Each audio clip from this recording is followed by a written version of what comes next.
On September 1st, 2023, the Catholic Diocese of Cleveland released an anti-LGBTQ+ policy under the bishop, listing rules that specifically target queer and trans youth in 79 elementary schools and 5 high schools. The policy contains rules such as same-sex couples may not attend dances as a couple, and no one can advocate or celebrate the LGBTQ+ community in any way, through language, symbols, or pride flags. Needless to say, many members of the LGBTQ+ community feel unwelcome within Catholic schools and churches. Initially, members of our school community were distraught and unsure of whether our school fell under the diocese. We were soon told that because our school is run by the Congregation of the Sisters of St. Joseph, rather than the Cleveland Diocese, we were exempt from these rules. The Congregation of the Sisters of St. Joseph acts in solidarity with marginalized groups, including the LGBTQ+ community. They work to be true allies. However, I still felt for the students at the schools affected by this. My friends and I decided that we could not stay silent. We wanted to use our voices for those who had been silenced, as speaking out against the policy would result in punishment for any student who attends a diocesan school.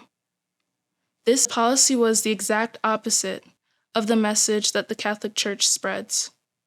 According to Pope Francis, the key is for the Church to welcome, not exclude, and show mercy, not condemnation.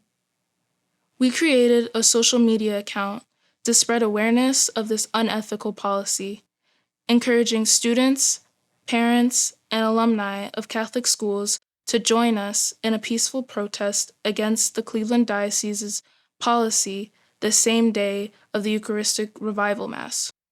The Revival Mass was taking place in downtown Cleveland and hosted by the bishop. All of the diocesan schools were invited to participate. On November 1st, at 8 a.m., I arrived with dozens of others across the street from the Cleveland Public Auditorium, where the Mass was being held. As buses of Catholic school students were pulling up in front of the building, we began to chant, "God loves all." We read from the policy and handed out informational pamphlets for passers-by. We hope to spread a loving message to any queer students on any of those buses who felt that they were forced to hide who they were. We urged people to send letters to the bishop and sign petitions. We returned to the Cleveland Public Auditorium around noon as students were leaving. Many students inside the buses showed their support by making small hearts with their hands and giving thumbs up. However, we also faced backlash, inappropriate hand gestures from some students, mockery, and laughing. Later that day, Cleveland.com released an article highlighting our story. I couldn't have planned any of this without the help of my friends. Our journey is not over. I will continue to speak up for those who are being silenced, and I refuse to be a bystander in situations of injustice.